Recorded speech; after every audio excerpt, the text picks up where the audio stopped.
Today, I'm going to tell you a very special story that will make us reflect on a question we've all asked ourselves at least once in our lives: what's the point of studying? It all begins in an ordinary classroom.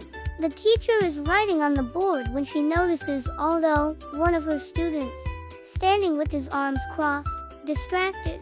"Aldo, why didn't you study the rules of geometry? Why should I study the area of polygons?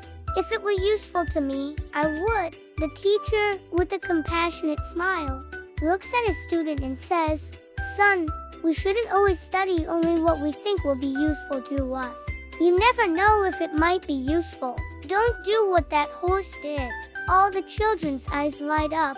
"What did the horse do, Professor?" "Once upon a time, there was a horse who lived on a farm. Every day, he watched his master sow the fields.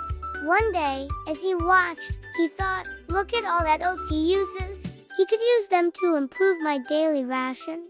The horse, convinced it was a waste, decided not to help or learn anything about planting. He only cared about what he could get at the moment." Months passed, and spring arrived.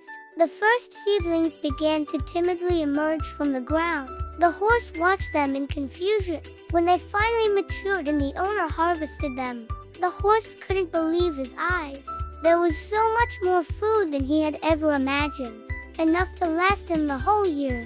If the horse had learned, helped, and participated, even without knowing exactly what purpose it would serve, he would have understood the miracle of sowing from the very beginning. The teacher looks directly at Aldo. "The same goes for you, Aldo. Never underestimate learning something just because it seems useless. Knowledge is like a seed. You never know how much it can grow or how much fruit it can bear."